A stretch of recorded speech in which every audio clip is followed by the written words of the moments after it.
जय हिंद, मी फिरोज तडवी आणि आपण पाहत आहात GN न्यूज। भुसावळ पोलिसांची मोठी कारवाई।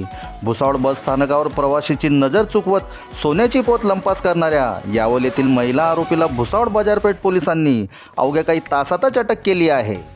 पोलिसांनी तिच्याकडून 3,20,000 रुपये किमतीची 22 ग्रॅम सोन्याची पोत जप्त केली असून चोरीचा गुन्हा उघडकीस आणला आहे। सविस्तर बातमी अशी आहे की मुक्ताईनगर येथील रहिवासी कुसुम देवदास चौधरी वय 62 वर्ष या 23 एप्रिल 2026 रोजी सकाळी भुसावळ बस स्थानकावरून चोपडा बसमध्ये चढत असताना यावेळी गर्दीचा फायदा घेत अज्ञात चोरट्याने त्यांच्या पर्समधील 22 ग्रॅम वजनाची सोन्याची पोत चोरून नेली होती। या प्रकरणी भुसावळ बाजारपेठ पोलीस स्टेशनला गुन्हा दाखल करण्यात आला होता।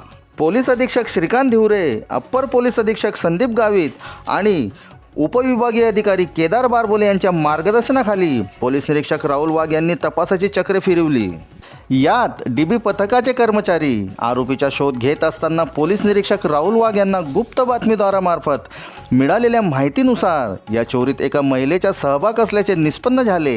मिळालेल्या माहितीनुसार पोलिसांनी तातडीने कुलसुम मुस्ताक शेख राहणार यावल हिला ताब्यात घेतले असून तिची कसून चौकशी केली असता तिने चोरीची कबुली दिली।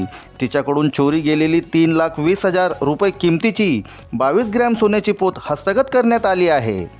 ही कारवाई पोलीस निरीक्षक राहुल वाघ यांच्या आदेशाने DB पथकातील विजय नेरकर, कांतीलाल केदारे, सचिन चौधरी, महेंद्र पाटील, अक्षय कोतकर, योगेश माडी, चंद्रकांत रायपूरकर, जावेद शाह, भूषण चौधरी, अमर राठाडे, दिलीप कोल्हे, जीवन कापडे, हर्षल महाजन आणि शिल्पा राठोड यांच्या पथकाने केली। पुढील तपास हेड कॉन्स्टेबल कांतीलाल रघुनाथ केदारे हे करत आहे। अशा जिल्ह्यातील लहान मोठ्या घडामोडी पाहण्यासाठी आमच्या GN न्यूजला लाईक करा, सबस्क्राईब करा। तोपर्यंत पाहत रहा GN न्यूज।